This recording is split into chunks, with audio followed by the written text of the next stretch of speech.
I started writing when I was about 23 because I wanted to make £100. And I wrote a novel and I made about £100, which in those days worth about £1,000 now, I suppose. And then I got into the habit of it. What prompted you to become a professional writer? It wasn't necessity. You didn't need money for it. Oh, yes. Really? Oh, yes, I've always needed money. Terribly. I entirely earn my living. I haven't got any money except what I earn at all.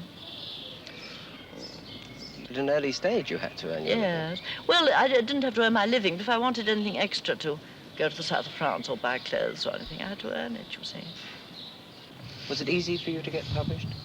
Yes, I never had any trouble. Luckily, because I think if I had, it would have put me off completely. I don't think I'd ever have gone on. Nancy Mitford was the oldest of Lord Redesdale's 7 children. Ironically, she's probably best remembered for You and Non-You, an article about class distinction in speech which was originally published in Noblesse Oblige. Her other works are far more interesting.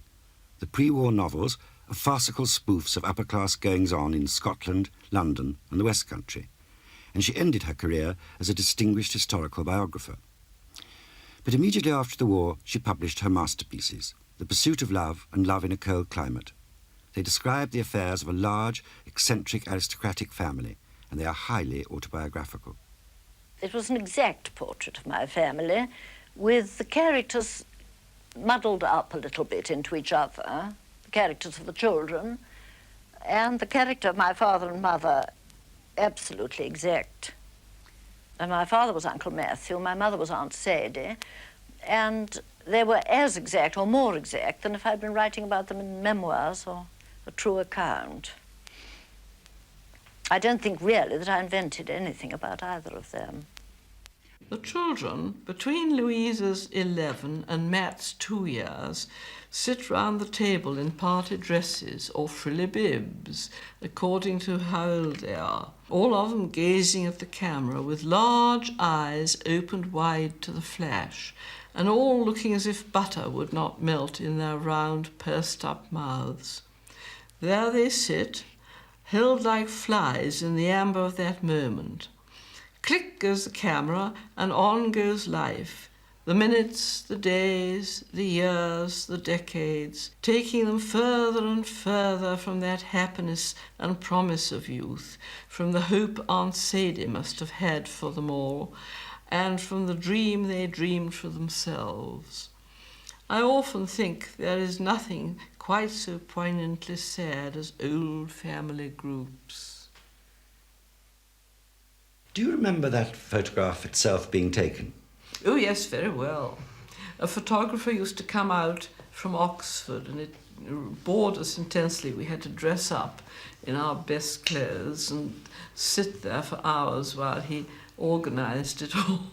And then the photograph would emerge. And it was done about every 4 years as we grew up, so that there was a continuous line of them. On the far left is my mother, and then on the top steps is Nancy, and then Tom, and then I'm next, and then my father. And then if you go down again, there's Unity sitting on the lowest step, and Diana a little bit above her.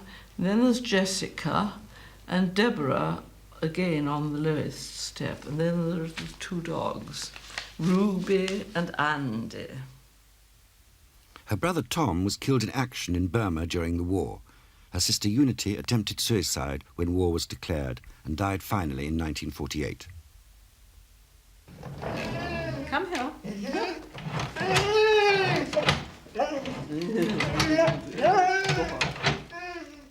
Pamela Jackson is the eldest of the 4 sisters who remember Nancy in this film.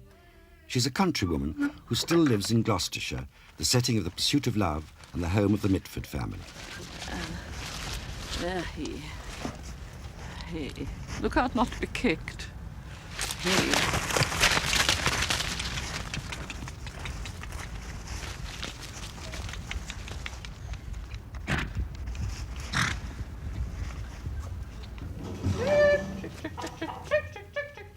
She rears a rare breed of Swiss chicken, Alpenzeller Spitzhauben. Before her death, Nancy had something to say about all her sisters. First thing I remember is the birth of my sister Pam, which threw me into a permanent rage for about 20 years. Come on, Mine. I was so furious not being the only one. Now I feel sorry for people with family planning who don't have brothers and sisters. I think it must be awful for them.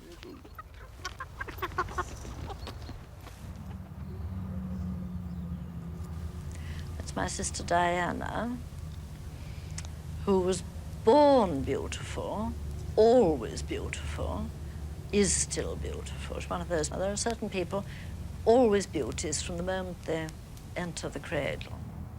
Diana was first married to Brian Guinness, by whom she had 2 sons, one of whom, Jonathan, will also appear in this film.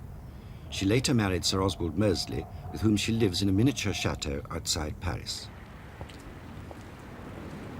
Jessica Truehaft is married to an American lawyer. Radical in her politics since childhood, she was at one time a member of the Communist Party in America, where she now lives. She's published 2 volumes of autobiography and several books of investigative journalism, including The American Way of Death. My sister Jessica sees our home life through, whatever it was, 15 years of living in America. And then I think she saw it a little bit through the eyes of my novels also.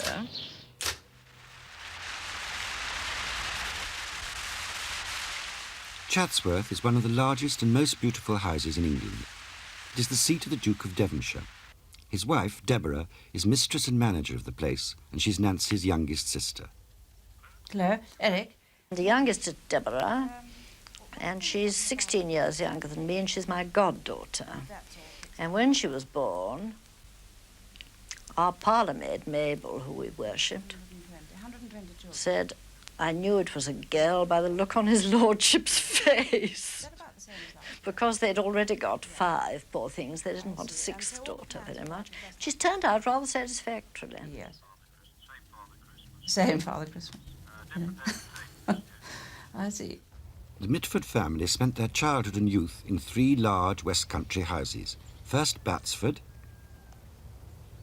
then Astle, and finally, in 1926, they moved to Swinbrook, which Lord Redesdale had rebuilt to accommodate his ever-growing family. Here there were grounds and outhouses and stables where the children could indulge their passion for animals of every sort.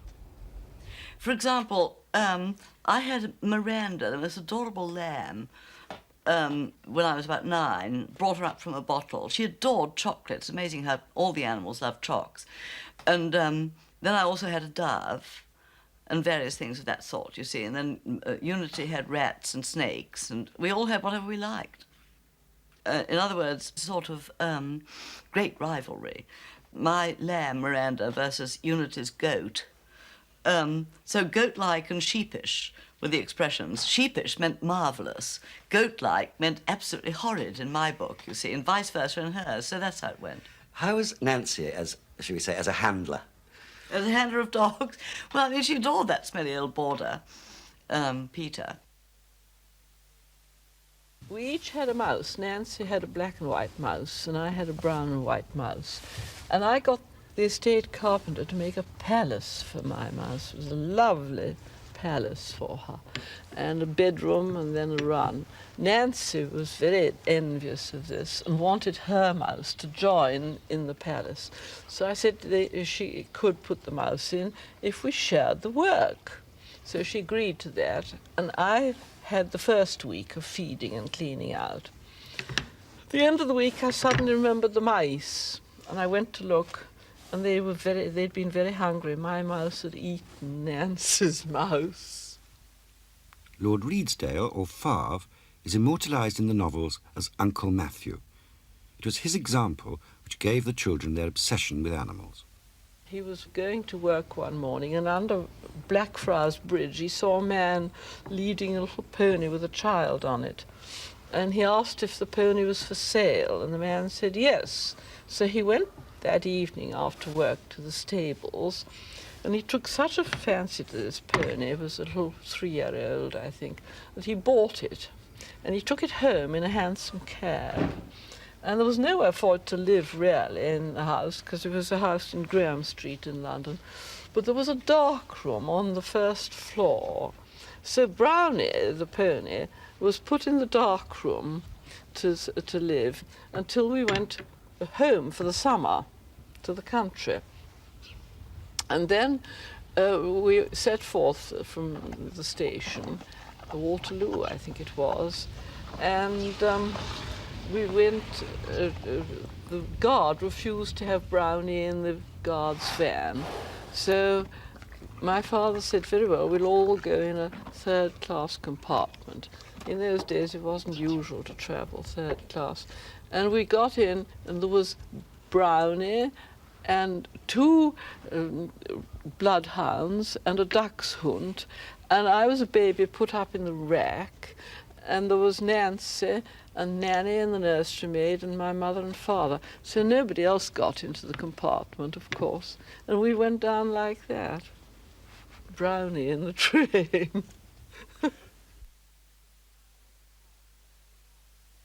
One child says to another, "Child hunt tomorrow, Fanny."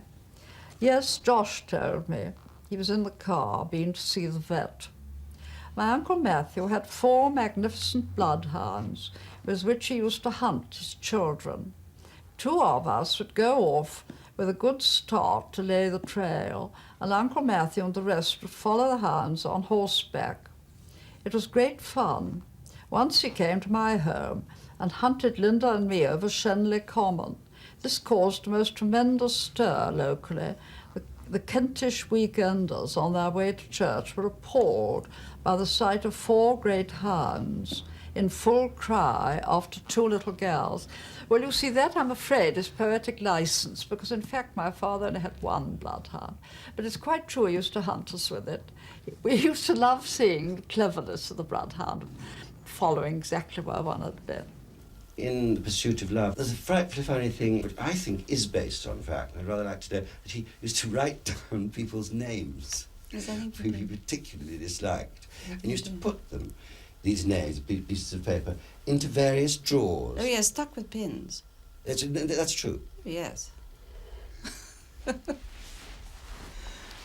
Somebody, he didn't like somebody, used to call them a meaningless piece of meat. I sort of had a theory that he was the missing link between Homo sapiens and the apes. And he was called the old subhuman, you see. And he used to let me measure his cranium to find out the sort of shape and size of his skull to send into science, you know.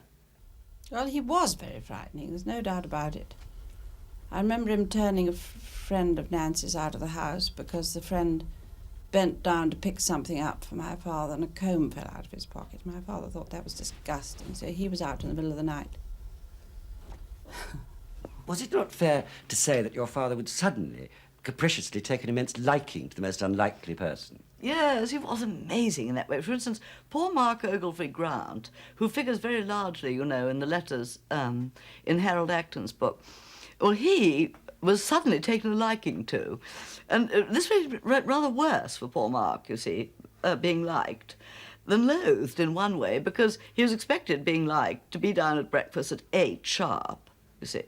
And then my father would sort of say, "Good morning, Mark, brains for breakfast," upon which poor Mark would go to a total tailspin, you see. And so he was always known as Brains after that in the family.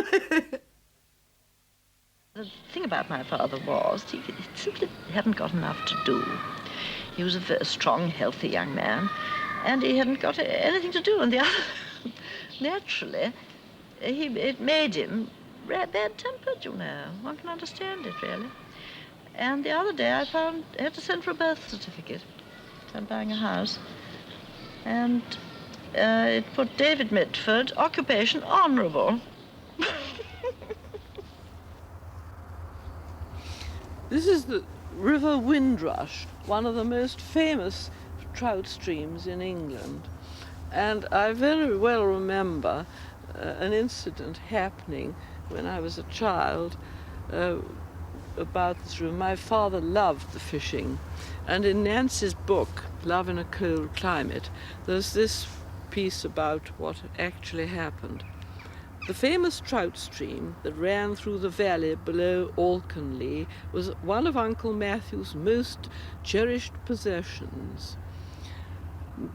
But he had trouble with the coarse fish, especially the chub, which not only gobble up the baby trout, but also their food, and they were a great worry to him. Then one day he came upon an advertisement in Exchange and Mart, send for the chub fuddler. The Radlets always said that their father had never learnt to read, but in fact he could read quite well, if really fascinated by his subject, and the proof is that he found the chub fuddler like this all by himself. He sat down then and there and sent. It took him some time, breathing heavily over the writing paper and making, as he always did, several copies of the letter before finally sealing and stamping it.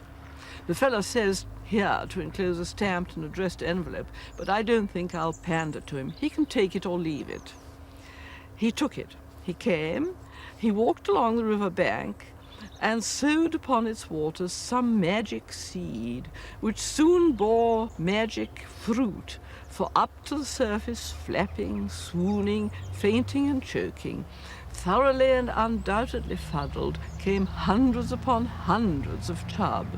The entire male population of the village, warned beforehand and armed with rakes and landing nets, fell upon the fish, several wheelbarrows were filled, and the contents taken off to be used as manure for cottage gardens, or chub pie according to taste.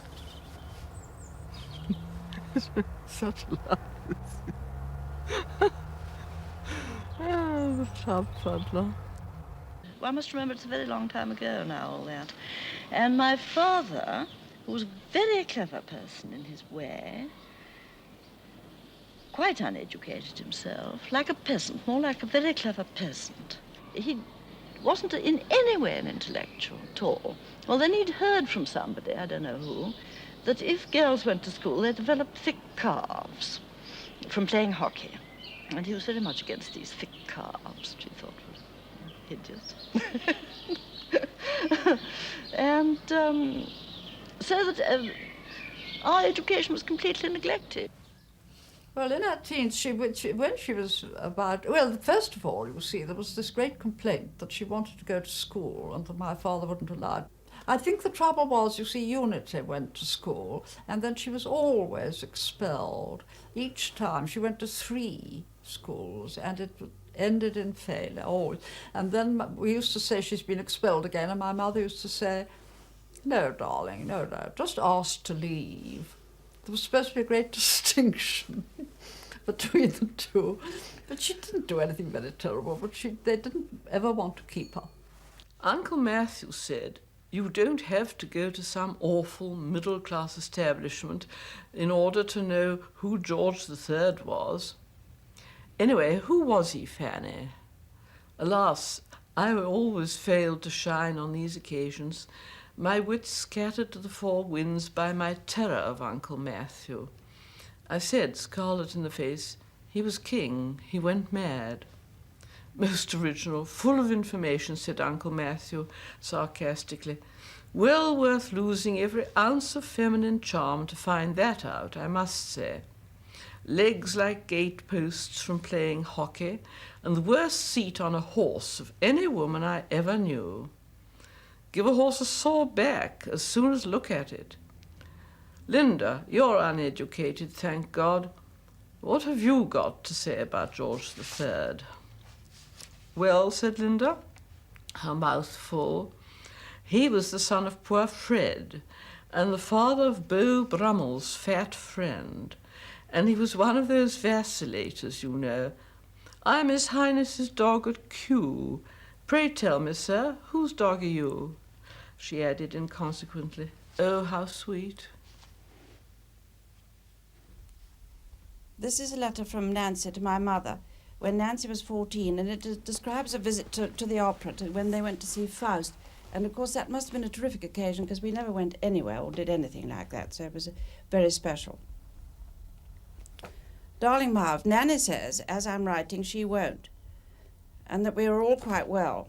Faust was lovely, except that they missed out the scene in the cathedral. I can't think why. As Favre says, that was one of the best. The only one that acted well was Meffy. Margarita and the others were all more hideous than it's possible to imagine. But Meffy was lovely and not at all affected, and simply made me shiver. He was dressed in black and red and was all pointed like this, and frightfully fat. Faust had hair like this and was very ugly and affected, and when he tried to tremble, he shook himself like a dog. Valentine wasn't bad and sang a lot of stuff after being stabbed, which is more than I could or would do. Faust came in at the last dressed like a respectable old lady in a black blouse covered with jet, and an ordinary black skirt, which I discovered afterwards to be a black cloak and leggings. He was an ass, and at first, when he appeared in a dressing gown, he showed everything through it, as it kept coming open. It was in English, but it might have been in Hindustani for all we understood. We knew it was English, however, as twice during the performance we heard the words, "I love you," and once, "She is mad," and once, "I am dead." It was very creepy, and I rarely began to think it was happening really until they came back and bowed. It was great fun, and I loved it. Love from Coco. PTO, we all do our music. We're all as well as could be expected under the circumstances.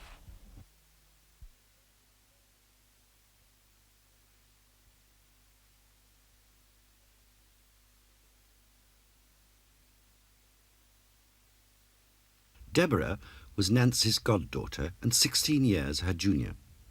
It was Nancy who devised the bewildering network of nicknames for the family.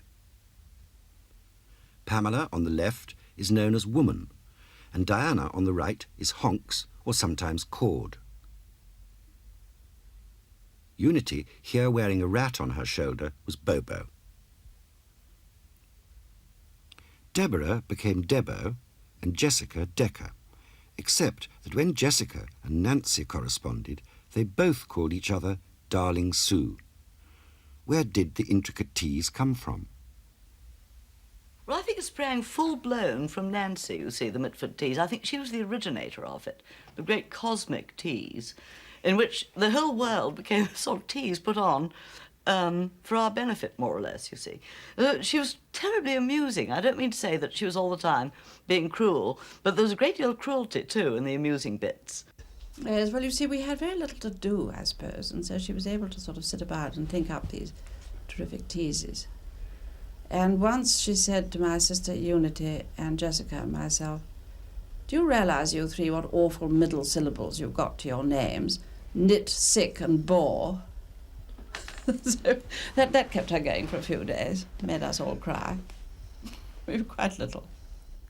She decided it would be wonderful to be the captain of Girl Guides at home, and she persuaded my parents to think it was an excellent scheme, and Pam and I were to be two of the guides. Well, I said straight away, I don't want to be a guide. The last thing I want to be. So I was told I must be. I forced to be. And then I was told, if you really hate it at the end of a year, you can stop. And at the end of the year, they didn't let me stop. It was one of the great injustices of my childhood. And the whole thing was really invented by Nancy in order to tease me, at least I think so.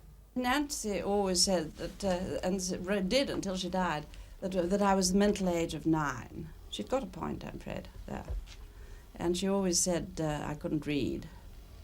And it was a terrific effort, and I had to do it pointing with my deformed thumb. When you say she's got a point, how do you mean? Well, I hardly can read.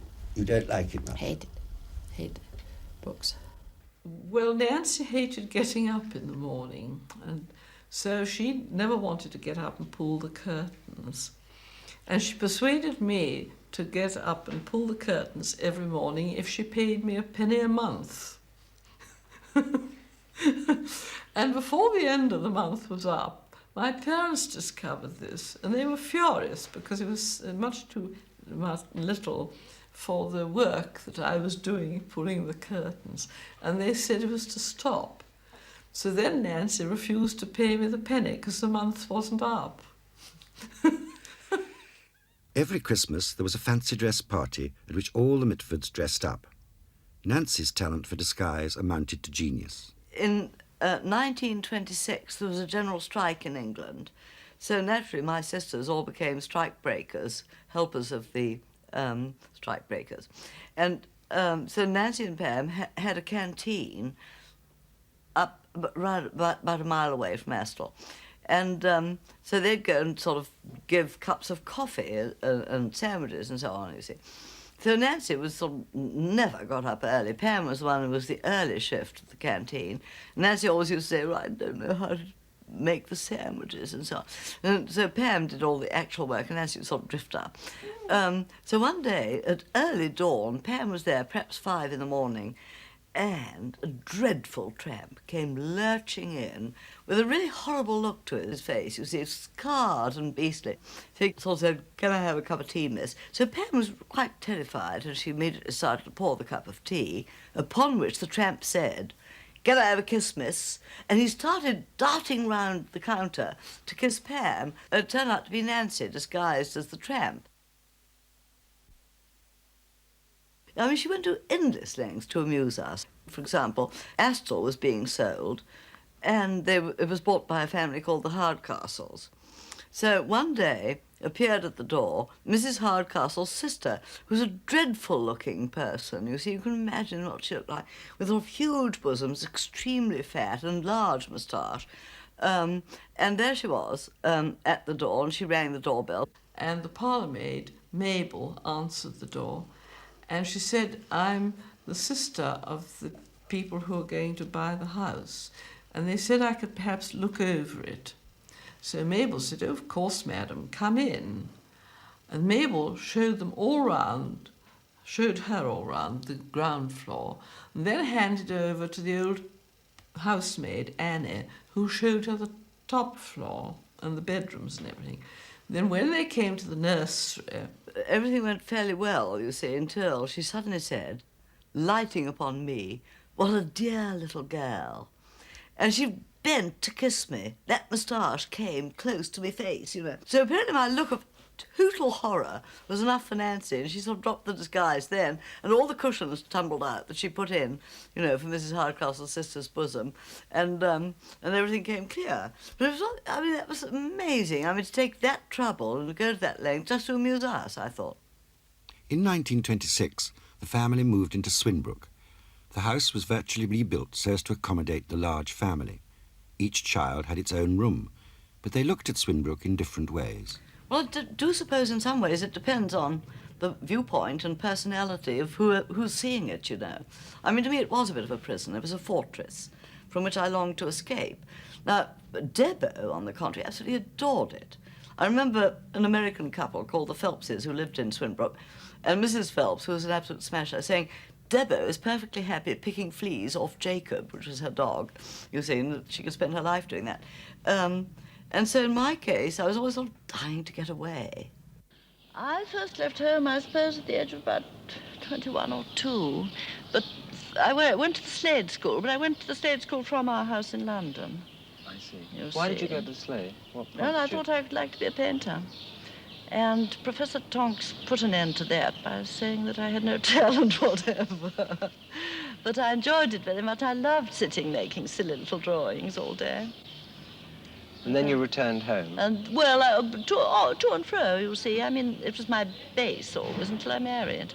I tried living in a bed-sitting room, but that didn't do quite.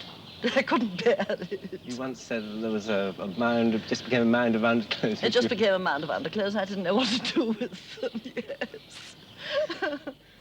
Trying to leave home, I think that really has been rather exaggerated, because she was very popular and she did leave home the whole time. I mean, she was invited everywhere.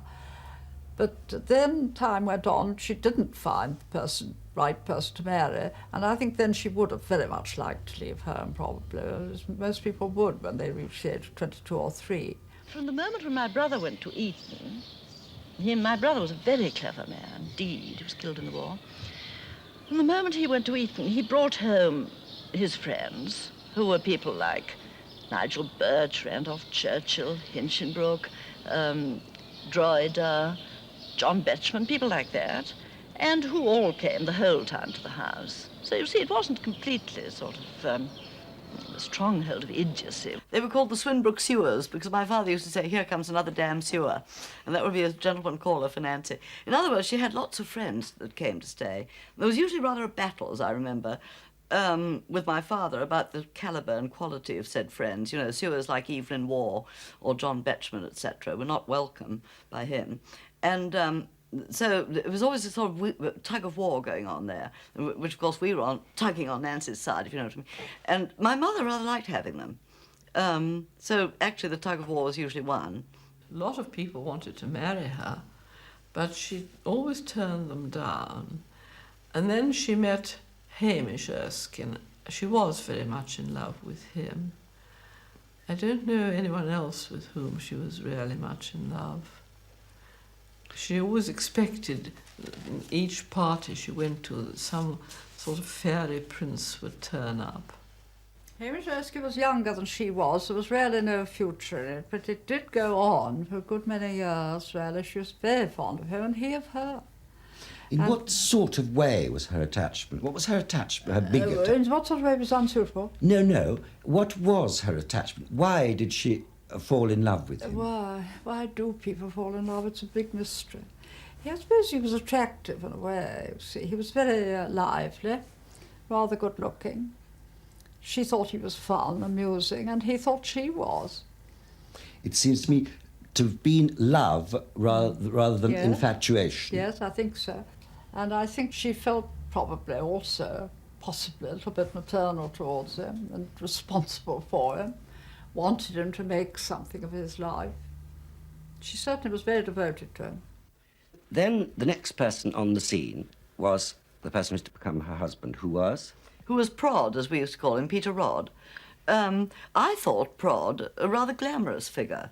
He claimed to have been instrumental in fomenting many rebellions and revolutions in various South American countries and that sort of thing.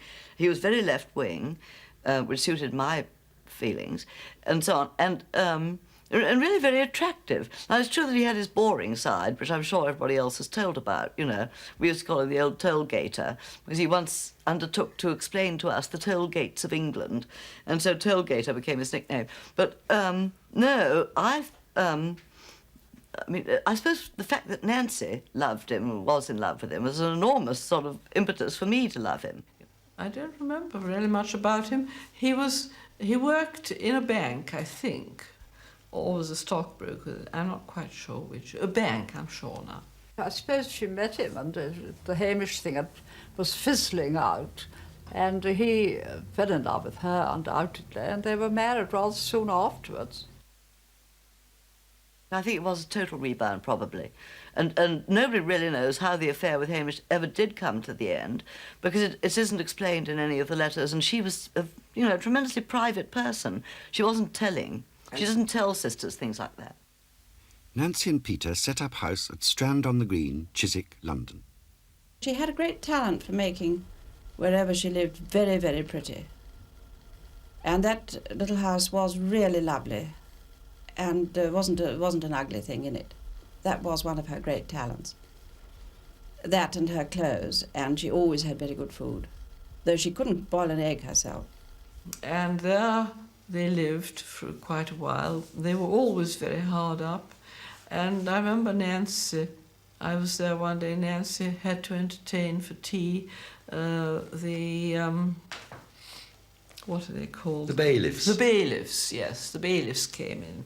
And so she kept them calm by entertaining them and giving them tea. Well, she earned very little from journalism, just enough really to keep alive. Peter Rodd never had much of a job. Her husband. Her husband, and I think that up till the war, and at the beginning of the war, she was very, very hard up indeed. But she was extremely careful about money and would never get into debt. That was part of her character. I was staying the night there and we were dressing for dinner, and Nancy looked out of the window just before we were going out to dinner, and she said, "Oh, there's another body in the river. I must rush and let Mr. Smith know about this." And he was the person who used to go out in his boat and fish the bodies out. And if the body was on the other side of the river, he got a little more money for it than he did this side. So she often waited until it floated a bit over, the current took it more to the other side, before she told him. Do you remember from that time, did you ever actually watch her writing? Very much. What do you describe? Well, I mean, she'd be there sort of in front of the fireplace, you see, writing away in these exercise books, which you must have seen. And she'd be writing, and then she'd read out bits. Oh, so fascinating. And there was my father.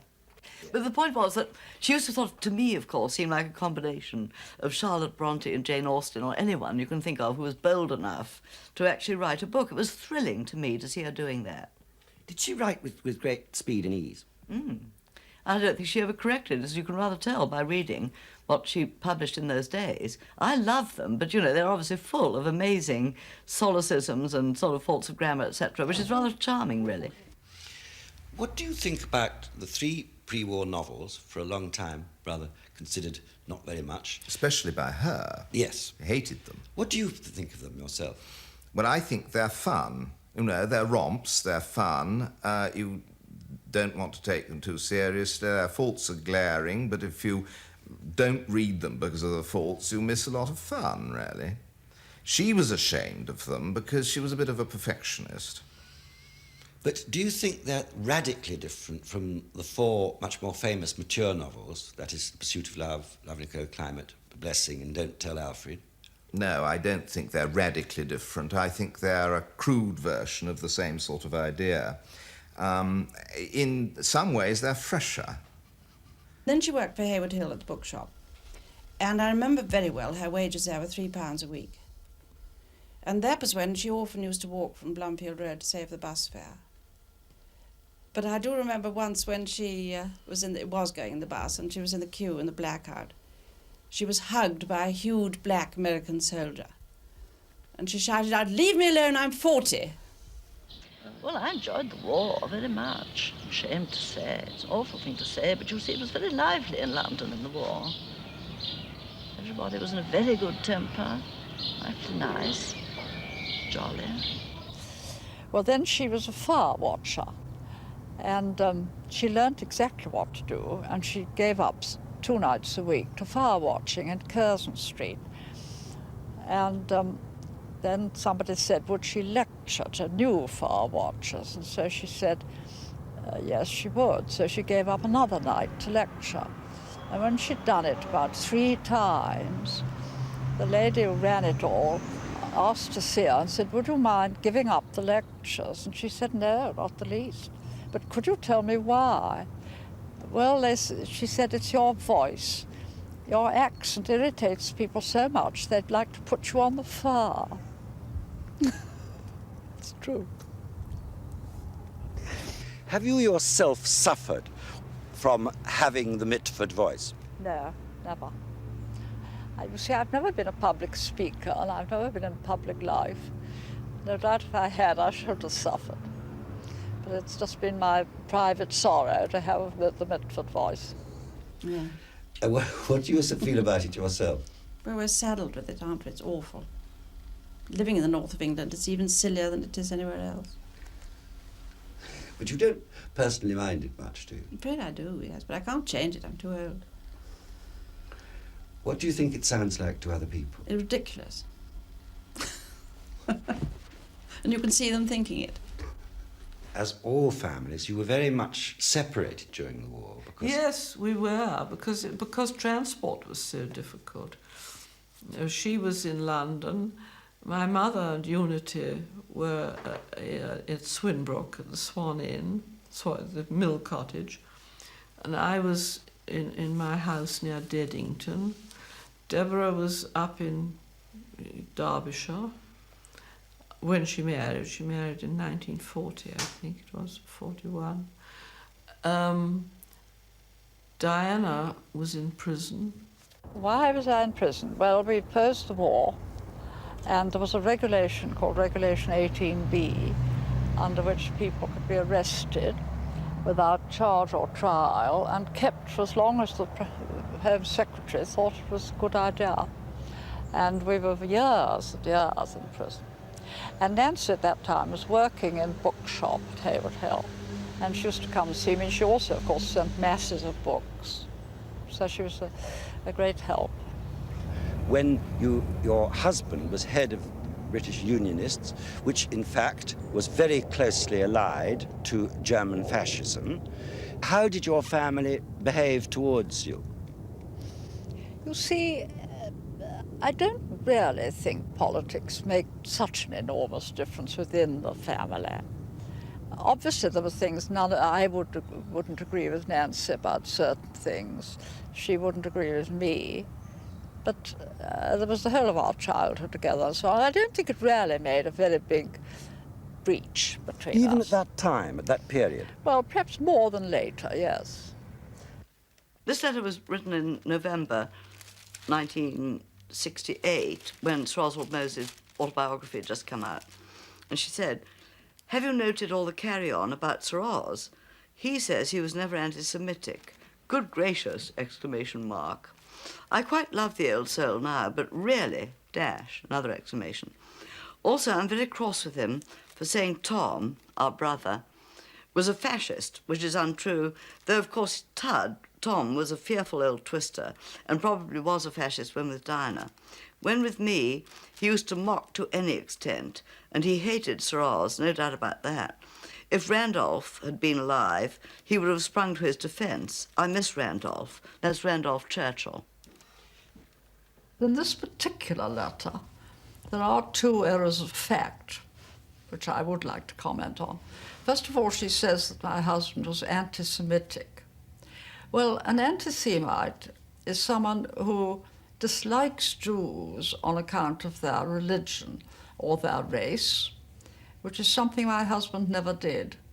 And the other thing is connected with my brother Tom. He was what I think communists call a card-carrying member of the British Union. And at the end of the war, when we were living in Berkshire under house arrest, he always spent his leaves with us, which is something you don't do if you're not rather fond of the person you're going to stay with. How long a time was your brother Tom a member of the British Unionists? Quite a short time. I think he probably joined in 1938, and I think he probably also joined the Territorial Army. I think what he thought was there would probably be a war, and if there were a war, he would like to be a soldier. But if there were no war, he thought that a radical political change was needed in England. When you say that you and your husband, Sir Oswald, were in no way anti-Semitic, what was your attitude towards the Jews? There was no specific attitude towards the Jews as Jews. There was a great disagreement with certain Jews over the question of whether there should be war or not. We were very anti-war, and they were very pro-war. It was as simple as that.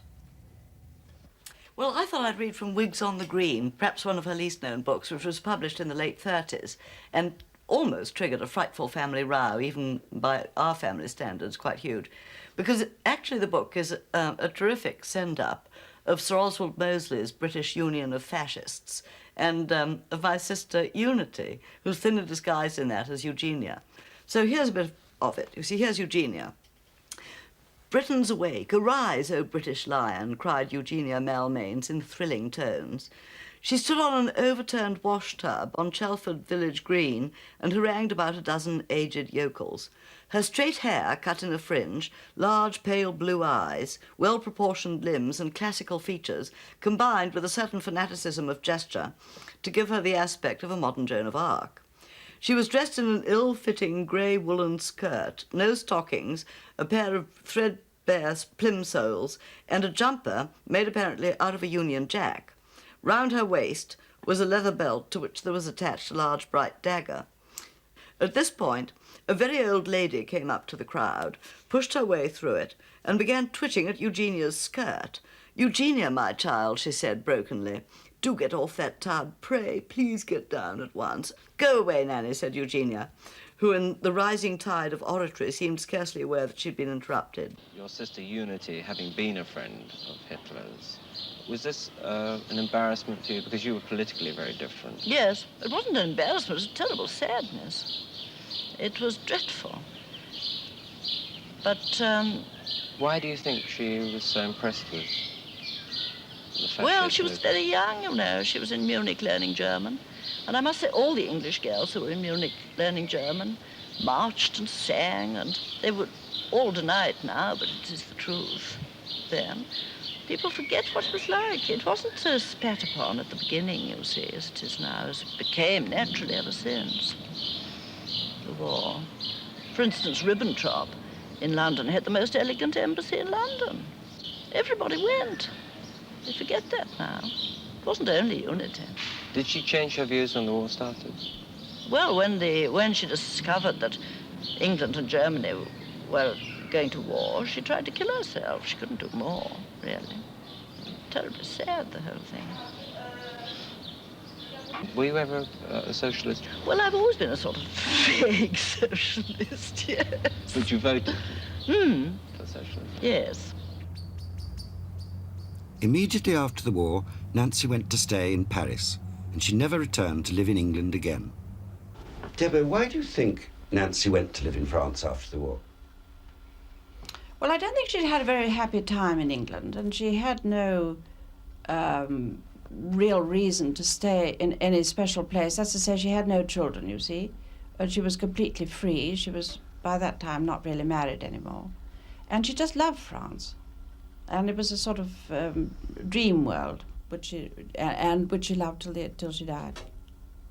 And we always used to be so amused because she used to say, going across the channel, thick fog in London, halfway across the channel, sun came out, everything was perfect. The first flat she had, really, it was hers, that she rented on a lease. It was 7 Rue Monsieur, the ground floor, a very charming flat between courtyard and garden. When you saw her in Paris, can you describe a little bit about what it would be like when you went there to Monsieur? How she'd greet you? What was the atmosphere? Well, it was a marvellous combination of really sophisticated Paris flat with lovely furniture and everything, and the basic countrywoman, funnily enough, that Nancy was, because in the heyday of Rue Monsieur, she had not only a pet cat, but a pet chicken, which used to run about the drawing room and about the garden. But the metropolitan side of Nancy blossomed in Paris. With the financial success of The Pursuit of Love, she could at last indulge her passion for smart and expensive clothes. I thought she was the super height of elegance. You only had looked at photos of her in those wonderful things, you know. And she was always on to me about how shabby I was, which is true. I remember once she took me to Dior, you see, and she absolutely forced me in there. I'd just made some money on a book. And she said, come on, and she sort of knew the vendeurs, you know. And there she was, sort of bossing me around and subliminally whispering to me and the vendeurs, this is my sister, she is so riche, she kept saying, you see. It's beastly of her. And she got me into a $700 outfit. You see, which is incredibly more than I'd ever spent for anything in my life. I can only say that I'm still wearing it. This was Grace. And it says, Grace was off on her hobby horse now. Have you ever noticed it's just those very things the English pride themselves on most which are better here? Trains, more punctual. Tweeds, more pretty. Football, the French always win. Doctors, can't be compared. Nobody ever dies here till they're 100. Horses, we've got Monsieur Boussac. The post, the roads, the police, France is far better administered. In The Pursuit of Love, Linda, the headstrong but goose-like Radlett girl, runs away. She arrives in Paris penniless and frightened of white slave traffickers. She became aware that somebody was standing beside her. A short, stocky, very dark Frenchman in a black Homburg hat. He was laughing. Linda took no notice but went on crying. The more she cried, the more he laughed. Her tears were tears of rage now, no longer of self-pity. At last she said, in a voice which was meant to be angrily impressive, but which squeaked and shook through her handkerchief, Allez-vous-en! For answer, he took her hand and pulled her to her feet. Bonjour, bonjour, he said. Voulez-vous vous en aller? Said Linda, rather more doubtfully. Here at least was a human being who showed signs of taking some interest in her. Then she thought of South America. Il faut expliquer que je ne suis pas, she said, une esclave blanche. Je suis la fille d'un très important lord anglais. The Frenchman gave a great bellow of laughter. One does not, he said, in the nearly perfect English of somebody who has spoken it from a child, have to be Sherlock Holmes to guess that. When I read The Pursuit of Love, which I did with incredible pleasure and amusement when it came out, I did write to her saying, as I know that you never write from imagination, I can see that you're now having an affair with a Frenchman in Paris. And she sort of wrote back and said yes, you know. Yes. But first of all, I must talk about the conquest of Nancy by France. And I must say, I've never seen anyone who understood better the spirit of France and who was more fascinated by the spirit. Perhaps because she had a certain ideal of life. Not, how do you say, hedonistic? No. No, but a sort of life of free thought, tinged with spiritualism, but of freedom of thought. And that she found in France. Well, we're allowed to say that the Frenchman's name is the Colonel. Did you get to meet the Colonel? Yes, I did. You see, the thing is, I sort of knew about the Colonel, and then I found out that Mav knew, which is most extraordinary. I mean, imagine, you know, Mav knowing of somebody having an affair, not married. I mean, and she must have changed hugely, which she did, in fact, I suppose. And sort of allowing the name of the Colonel to be mentioned in letters. So I wrote to Mav saying that the Colonel sounds to me like a sort of mixture between Colonel Bailey, one of our sort of country hard-riding squire uncles, and Maurice Chevalier. And my mother wrote back and said, that's a very good description. I think she was devoted to her because I think it was the third big thing in her life. I think she was deeply in love with him. She was always deeply in love. That was her nature. And she was a very faithful lover, you know. I mean, she never looked to right or left. I mean, she was absolutely for the one. And I think she was like that with Prod all those years, and with Hamish before, and so forth. I mean, I think she was an amazingly, well, you said romantic, which is probably right, but I mean, really sort of loving one person. Then, do you remember the first sighting of her in 1955? Could you describe that to us? Well, it wasn't so much a sighting as a hearing. What happened is that Bob Trueheft, my present husband, Dinky, Esmond's child, then aged about 14, and I, we'd all come to Europe for the very first time, having been forbidden passports for being subversives in America, you see. So we got there, and I'd had the most passionate letters from Nancy saying, it will be like a dream to see you again, and whatever happens, you've got to let me know your exact movements so that I can fit mine in, because I've got things to do, and I will absolutely turn handsprings and so forth, you see, so we can meet. So, having this in mind, we were in Paris and couldn't find her telephone number. So we drove over to her flat and were finally admitted by Marie, her maid, who said, to our despair, that she was in England, staying with La Duchesse de Devonshire. So I rang up long distance to see how much it would cost to make a telephone call to England. It wasn't all that expensive. It was about the equivalent of, well, an American dollar or 10 bob English, you know. So I started doing it, and it took hours getting through with all that crick, crick, crick, you know how the French are. And ne quittez pas. So anyway, finally, all of a sudden, I hear her voice for the first time in 16 years. I was actually sort of amazed and so on. I said, Susan, is that you? And she said, yes, Susan, where are you? And I said, I'm telephoning from your flat in Paris. She said, you beast, it's frightfully expensive. And she simply hung up like that. And then, sort of a little while later, she did ring back as Bob said, on Debo's nickel from Chatsworth, and we had a lovely chat. But I mean, she was like that. She was so odd about money. In the 1960s, she went on to become a highly successful historical biographer. Her subjects included the Sun King, Madame de Pompadour, and Frederick the Great.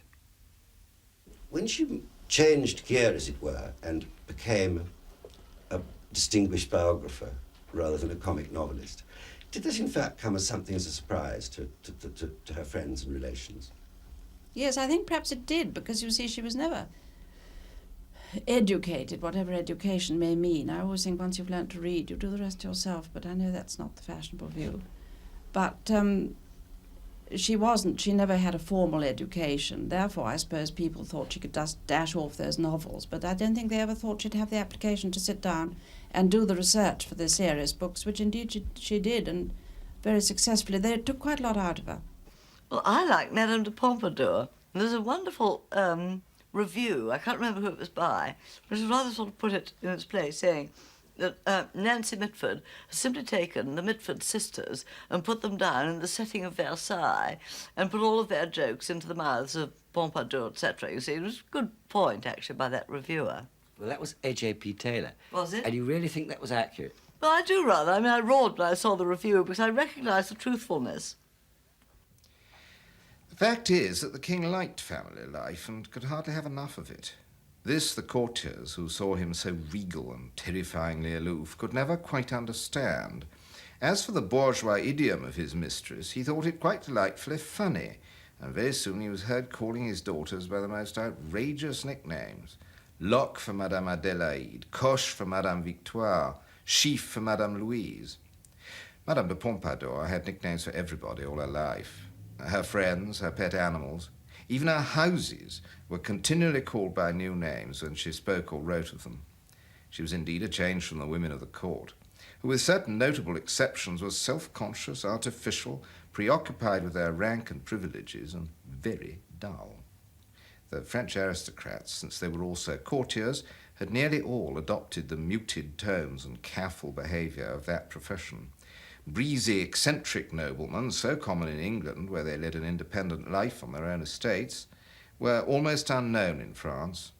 Certain members of the royal family were an exception. The Comte de Charolais was a rip-snorting oddity.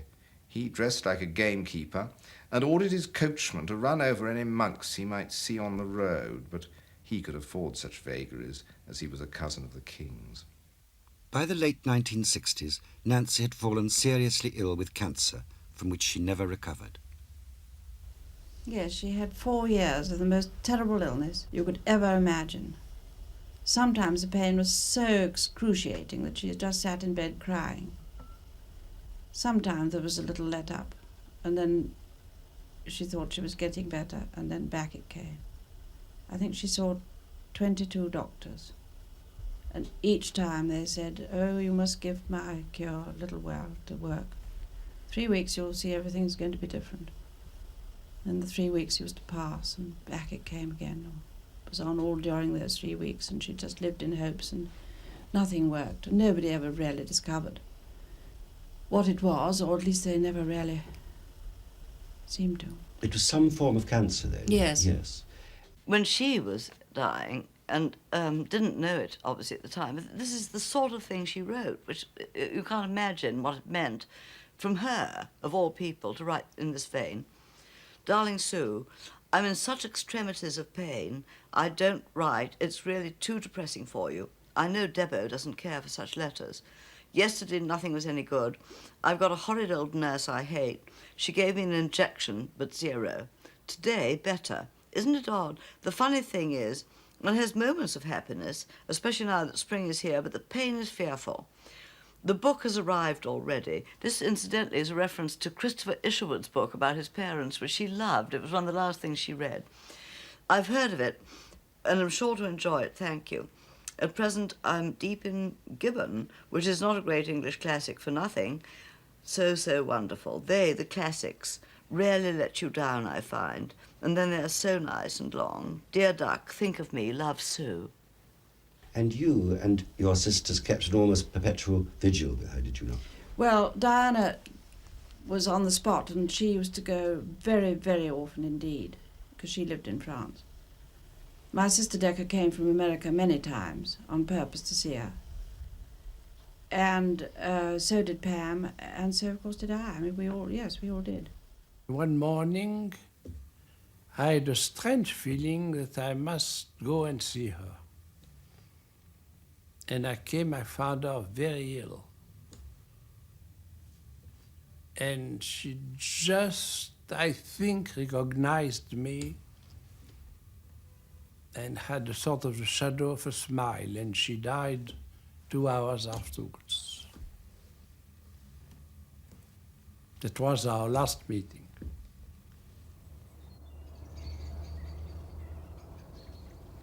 She'd always wanted to be buried in Swinbrook, so we did that for her.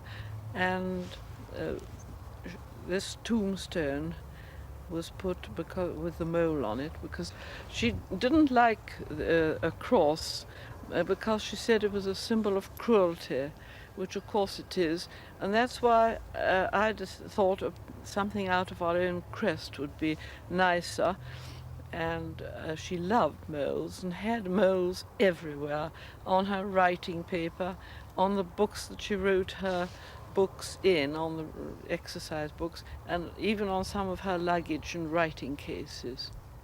Sometimes people think it's a duck-billed platypus. It does look rather like one, but if you look, you can see that it's a mole.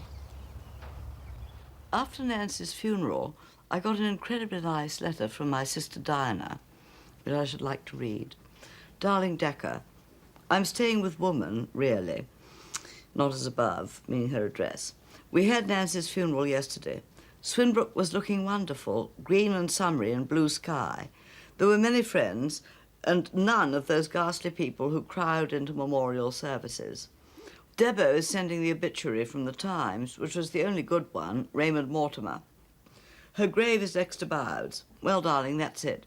You were more than wonderful to have come, and I'm so thankful we settled for June, which is when I did go, since July would have been too late. I enclose what the Colonel and I put in Figaro, and a letter to make you laugh. Throw, of course, all love cord. I mean, that was so nice to get.